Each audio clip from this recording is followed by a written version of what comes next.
Hi, I'm Coach Corey Wayne, and this is my video coaching newsletter. And the topic of today's newsletter is going to be, if they refuse to change or treat you right, you must move on. Well, I got two different emails from two different viewers today. The first one is from a guy who basically is contemplating going back to his abusive ex, despite the fact she flat out refused to change and treat him properly. And so now he's been in no contact for a couple of weeks, and now he's thinking about going back to her, as if that's going to change her behavior. If he goes back to her when he walked away, telling her that she needed to change her behavior, and then he goes back, she ain't going to change. The strongest negotiating position is being able to walk away and mean it. And he doesn't really mean it. So if he goes back, he's enabling her behavior. And so the second email is from a viewer who finally had enough and ended a one-sided relationship with a woman who just wouldn't pull her own weight. She didn't even have her own car. I guess she didn't have much money or didn't work. He was always doing things for her. And he's like, I need somebody that's a teammate, not somebody I'm like carrying. It's like having another adult child to take care of. So let's go through the first guy's email, see what's going on. He says, Hi, Corey, I hope you're well. I can't find much for my scenario in the book or YouTube. I'd really appreciate your advice. I've been in no contact for 6 weeks after a breakup that was emotionally and sexually intense on both sides. Before this final breakup, we had been on and off for several months before, and it was always because I would not progress further in the relationship. She had not passed my vetting process due to how she would mood swing or speak to me when she was frustrated. I made it clear I would not progress further until this improved, but she said she would not improve until she feels safe in this relationship, and I am not just a fuckboy. So she's saying, well, I'll be nice to you if we become exclusive. In other words, I'm going to continue to be abusive towards you, and you got to put up with it. That's basically her attitude. And when you stay and you put up with it, whatever you tolerate, you invite more of. So your actions are literally communicating to her that you're okay with it because you stick around and you put up with it. Probably because the sex is good. Usually the crazier they are, the better the sex is. He says, we were constantly having sex, and that literally was the only thing that kept us addicted to each other. Well, I would say you were probably the one who was mostly addicted here.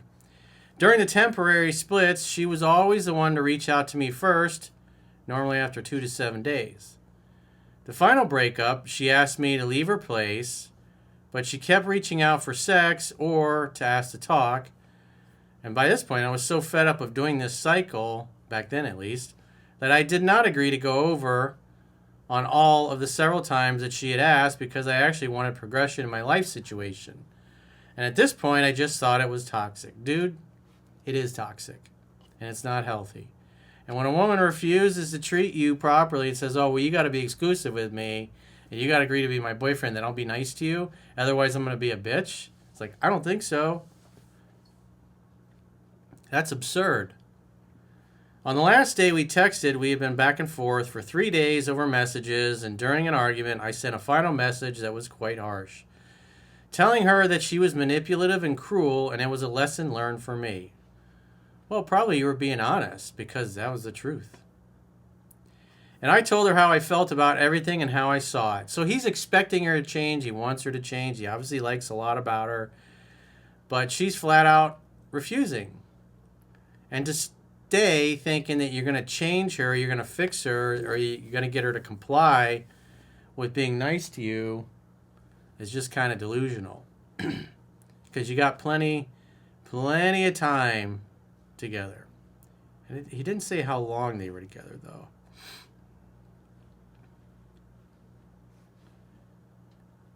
So he says she responded with making some points on what I said and finished off saying she still hoped there might be a better time for us.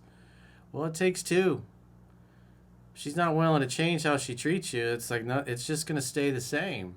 And by you sticking around, you communicate and you teach her that you're okay with it. Why would she change her behavior? You keep putting up with it and you keep going back to her.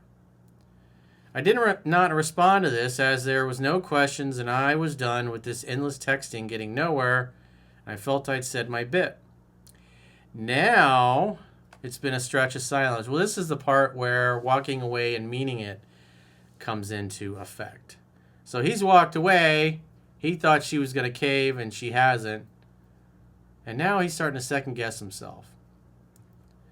I was fine for all the weeks leading up to this, and now I'm missing her, and it's really eating at me that I did not take the opportunities back then. What, to go hang out with her and get abused? It's like, come on, man. You got to have some self-respect. I have come to the realization that I'm not going to get a text from her now, which has been a hard realization to accept. Originally, I was doing really well, but I made the stupid mistake of checking her social media and seeing her pretend she's all fine, and this has thrown me off. Rejection breeds obsession. I am now racking my brain, torturing myself, thinking I should have said yes at the time she asked to see me, and how I never responded to her last message, that she will always see me as the biggest loss of her life and will always hope that there will be a better time for us. Well, there's not going to be a better time unless she commits to changing, and so far, you've seen zero evidence of that. As a matter of fact, she told you flat out, ain't no way she's changing. Probably because she always knows that you've been the biggest fucking pussy and you put up with it and you always come back. And so that's probably what she expects, is that you'll continue to put up with it because, quite frankly, you always have. So why should she change? You're not serious about walking away and meaning it. I'm really nervous reaching out as I think this could backfire and it will really get to her head that she could be very tactical about it and jerk me around. Well, again, I promise you, if you go back, you're going back on your word. You're not being congruent with your word. And she's going to be nastier and bitchier because she doesn't trust your masculine core because you didn't have the balls to stand up for yourself and put her in her place and refuse to engage with her unless she promised to make changes. I mean, she flat out refused. And yet, if you go back, I mean, that's why you know that's got you nervous. Because you know if you go back, it's just going to get worse. Because now you're telling her that you're not serious, you don't mean the things you say, and that's what a beta male does. She's now back in touch with one of her friends, a woman who was causing us issues when we first started seeing each other, and she knew I was not a big fan of her. She made a point of posting that on her social media, so I know this woman will be telling her not to go back. Well, you're on her social media viewing her stories, and so she knows that you're still thirsty for her. So you're making it that part of the reason why she's probably not come back is that she sees that you're creeping on her social media. And she's posting things purposely to send you messages because she knows you're watching. Because you just can't look away. My ex also is the type of person that may want to make it hard for me or could be cold now if she has had a load of validation since. Well, you going back to her and watching her stories continues to validate her and her behavior, and so why should she change? So I just want to know explicitly if reaching out to her now gives me the best chance of getting her back or if continuing no contact. Well, if you go back to her, she may hang out and have fun and hook up with you, but her behavior is not going to change. The reasons why you broke up with her is not going to change because you didn't mean it when you walked away. You walked away for a little bit, and now you're seeing, she's not reaching after me. She's not coming back. She's not willing to change. Well, I might as well go put up with the abuse. You go back to her and you reach out and you break no contact, then she's going to know that she can walk all over you. And her behavior will actually get worse because you were too weak to stand up for yourself and your convictions. No one will ever do or say anything to you that you don't invite them to do. If you want her to change, the only way it's going to happen is if she realizes and gets to feel what it's like to completely lose you and not hear anything from you, stop watching her fucking stories and validating her that way. Because every time you do, she sees that you were watching them and she knows you're paying attention because you're still thirsty and you're still interested. But if you just disappear and you no longer watch her stories or interact with them and she hasn't heard from you and the weeks go by, if there's a chance she will change her attitude towards you, she'll reach out. And if not, she might just stubbornly ride off into the sunset. But if you go back to her, You're enabling her behavior. You're asking for it to get worse. So pull your head out of your ass, dude, and have some self-respect. You don't get what you deserve in life. You only get what you negotiate.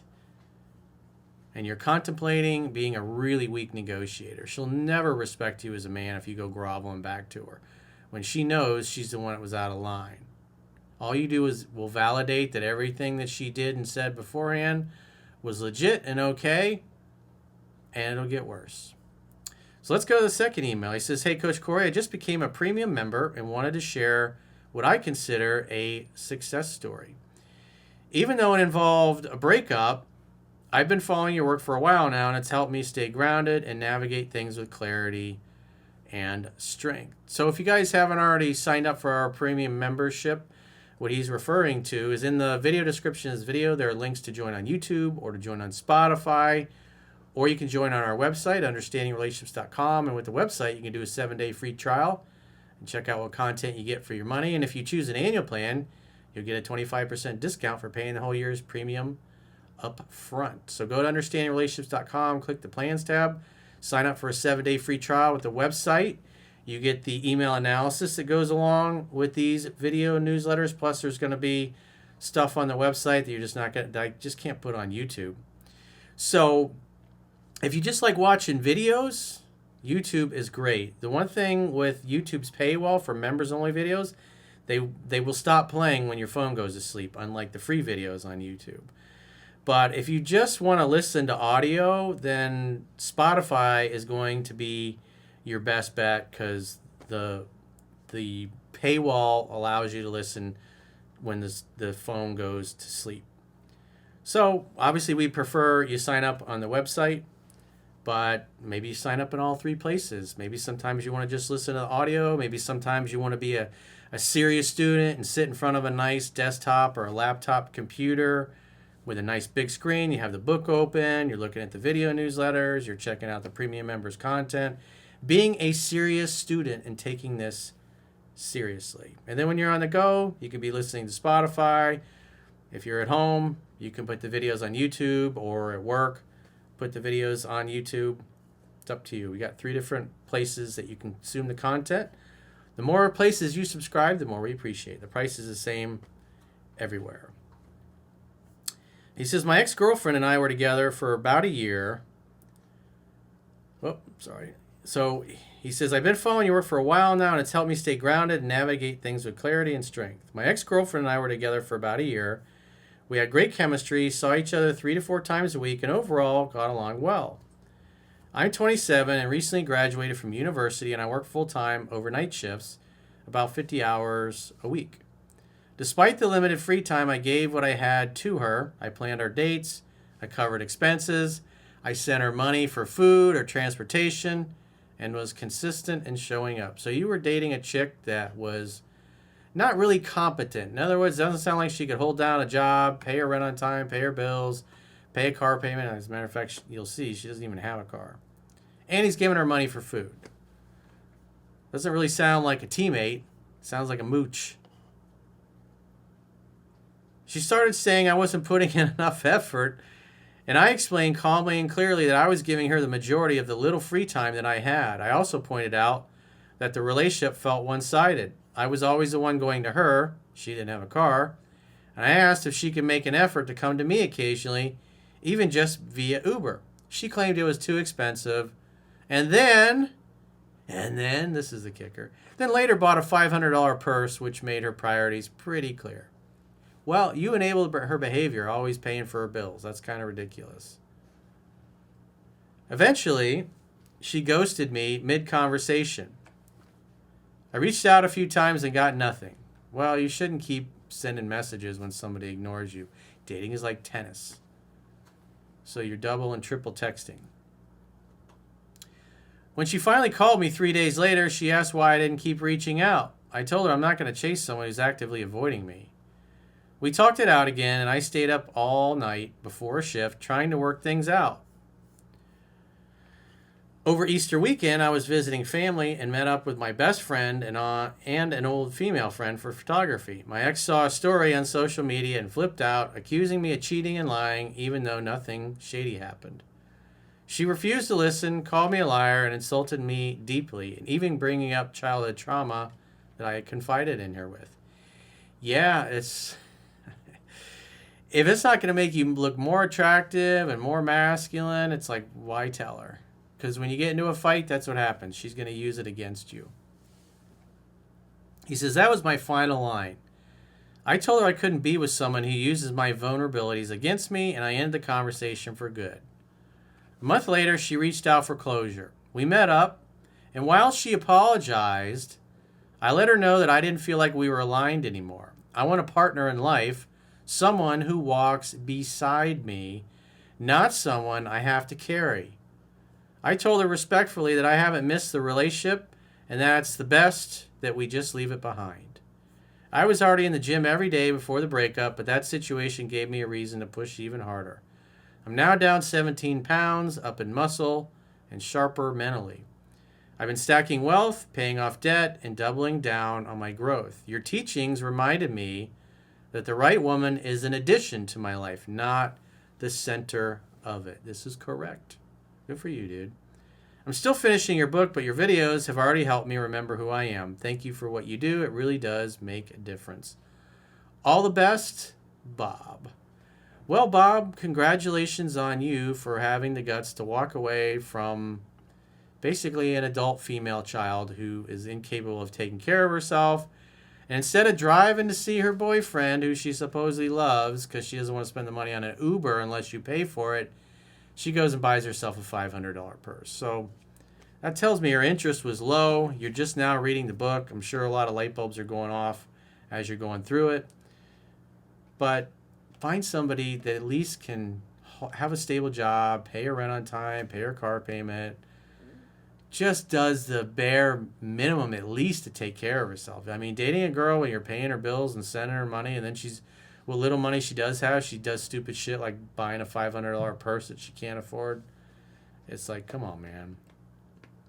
So if you got a question or challenge and you want to get my help, go to understandingrelationships.com, click the products tab top of your screen on any page my website and book a coaching session with yours truly.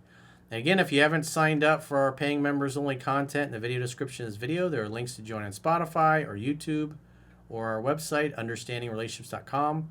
Just click the plans tab when you get there and sign up for a 7-day free trial. So wherever you sign up is where you consume the content. Until next time, we'll talk to you soon.